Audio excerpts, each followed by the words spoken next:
Et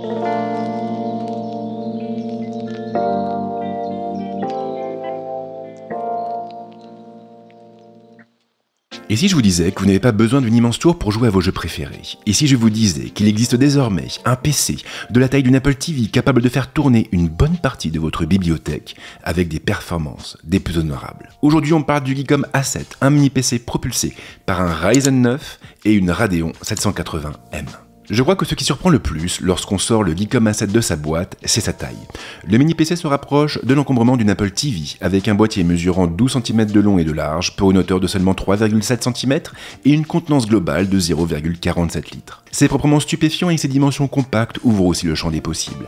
Le Geekom A7 ne sera pas restreint à votre bureau, vous pourrez aussi le placer dans votre salon, sous le téléviseur ou même l'emporter avec vous en déplacement. Par extension, ça veut également dire qu'il ne se limite pas à un usage spécifique, mais ça on en reparlera un petit peu plus loin dans la vidéo. Le design n'est pas en reste, Geekom a opté pour un boîtier en aluminium brossé de couleur grise, un boîtier élégant qui ne dénotera pas dans votre setup et qui favorisera en plus la dissipation de la chaleur. Geekom a également accordé le plus grand soin à la connectique. Deux ports USB 3.2 Gen 2 type A vous attendent en façade aux côtés d'une prise audio 3,5 mm.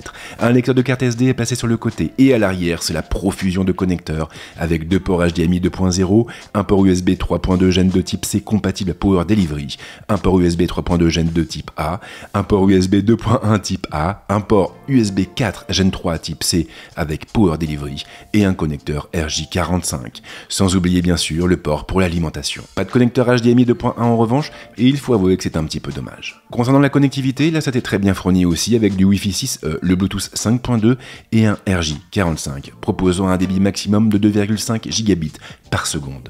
Du solide donc, qui permettra aussi au mini PC de trouver sa place dans un setup de streaming par exemple. Mais tout ça ne serait rien sans une puissance maîtrisée, et sur ce terrain, le Geekom A7 a clairement de quoi se défendre. Il est animé par une puce AMD Ryzen 9 7740HS, une puce gravée en 4 nanomètres proposant 8 cœurs, 16 threads, 16 mots de cache et intégrant en plus la technologie Ryzen AI. Une techno qui, comme son nom l'indique, est tournée vers l'IA. Elle repose en effet sur une unité NPU capable de traiter pas moins de 10 billions d'opérations IA par seconde, et pouvant en prime exécuter 4 modèles d'IA différents en simultané. Le GPU n'est pas en reste non plus. Geekom a opté pour une AMD Radeon 780M, un iGPU dont la réputation n'est plus à faire.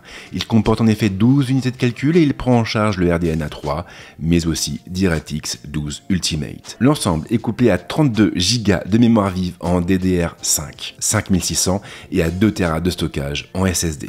Et ici on est sur du M2 2280 avec du PCI Express 4. Autant dire que ça envoie du lourd. Histoire de vous permettre de mettre ces informations en perspective, j'ai fait tourner deux benchmarks sur l'ordinateur, à savoir Geekbench 6 et 3D Mark. Sur le premier, le mini PC a obtenu pour la partie CPU 2621 points en monocore et 13043 points en multicore. Pour le GPU, on est à 33 357 points en OpenCL et à 36 386 points avec Vulkan. Quant à 3D Mark, on est sur un score de 2849 points sur la partie GPU et de 10 113 points sur la partie CPU. On a de la puissance donc et ça veut aussi dire qu'on va pouvoir se faire plaisir au niveau des moniteurs. Et là vous aurez le choix entre un écran 8K ou bien 4 écrans 4K.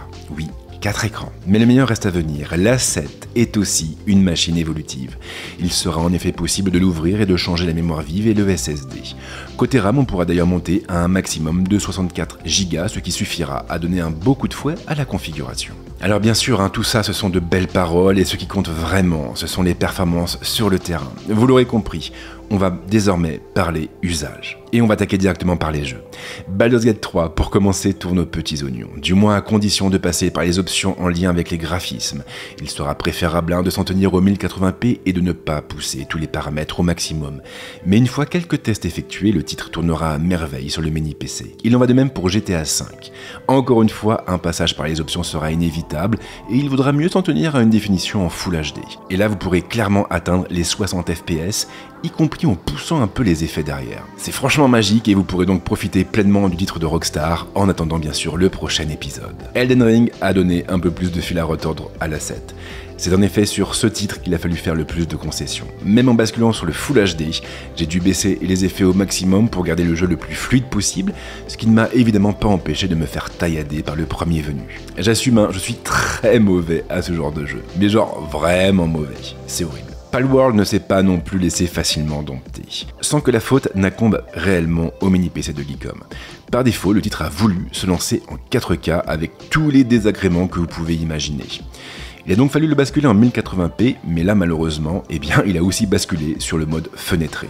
Ce qui n'est pas fou sur un écran de 34 pouces. Rappelons cependant que le titre est actuellement proposé en version bêta, et ils n'ont pas un modèle d'optimisation. Bon point en revanche, en jeu la chauffe reste maîtrisée, et je n'ai pas particulièrement entendu les ventilos de l'A7. Il semblerait donc que le nouveau système de refroidissement développé par Geekom soit plutôt efficace. Mais voilà, l'A7 n'est pas uniquement un mini PC tourné vers le jeu, c'est aussi une bécane qui vise à un segment plus professionnel. Il fallait donc aussi le tester dans ce cadre. Lightroom par exemple est resté totalement fluide durant mes tests, et ce même en développant des RAW shootés au Sony A7 IV, des RAW qui sont quand même assez lourds. Pas de soucis en vue donc, et ce que ce soit pour les modifications en lien avec l'exposition ou les couleurs. Même chose pour Photoshop. L'application d'Adobe fonctionne très bien sur l'A7, et cela vaut également pour toutes les fonctions génératives. Ici, je n'ai pas noté de différence flagrante avec mon MacBook Pro sous M1 Max, du moins en dehors du bruit, car sur les opérations les plus gourmandes, le mini PC de Geekom a tendance à se faire un petit peu entendre. Les ventilos s'activent et ils ont tendance en plus à tourner très vite. Histoire d'aller encore plus loin, j'ai poursuivi mes tests en montant plusieurs vidéos sur Premiere Pro. Plus précisément une vidéo courte et une vidéo longue. Et encore une fois, les performances de l'A7 m'ont étonné. Le logiciel est resté parfaitement fluide avec des rushs tournés en 4K avec mon boîtier. Je n'ai noté absolument aucune latence dans la timeline et l'export s'est avéré assez rapide. Le Geekom A7 est clairement une machine surprenante à plus d'un titre. En dépit de ses dimensions compactes, il en a vraiment sous le coude. Il saura donc répondre à pas mal de besoins différents. Côté jeu par exemple, il pourra faire tourner des titres récents. Alors bien sûr, la 4K reste inaccessible, mais en 1080p, on n'aura aucun souci. Et il faut bien le reconnaître, mais pouvoir jouer à Baldur's Gate 3 ou à GTA 5 sur un PC aussi petit, aussi compact, eh bien ça fait quand même très plaisir. Mais c'est finalement sur le terrain pro qu'il m'a le plus surpris. On le sait, les logiciels Adobe ne sont pas des modèles d'optimisation. C'est même tout le contraire. Et pourtant, ils tournent très bien sur l'A7. Y compris Premiere Pro, ce qui est juste hallucinant. Et c'est ça finalement qui fait la richesse du Geekom A7. Ce mini PC ouvre clairement le champ des possibles. Il pourra trouver sa place sous votre téléviseur, comme un Media Center plus ou même comme une petite console de salon, mais vous pourrez aussi l'utiliser comme une machine de montage pour vos formats courts, par exemple. Et tout ça pour un prix qui reste plutôt accessible. Comptez 899 € pour le modèle avec Ryzen 9, 32 Go de mémoire vive et 2 Tera de stockage en SSD. Avouez que c'est quand même pas mal. Merci en tout cas de m'avoir suivi jusque là et merci à Geekom qui est partenaire de cette vidéo mais qui m'a laissé carte blanche pour parler de son produit comme je l'entends. Et comme d'habitude, si vous voulez me soutenir, c'est pas compliqué, vous pouvez lâcher un petit like, un petit partage, un petit commentaire, et si vous aimez ce que je fais, le mieux est encore de vous abonner à la chaîne. Et comme à l'accoutumée, je vous souhaite de passer une très bonne semaine ou un très bon week-end suivant le moment où vous verrez cette vidéo, et on se retrouve très vite pour d'autres contenus ici, mais également ailleurs. Ciao.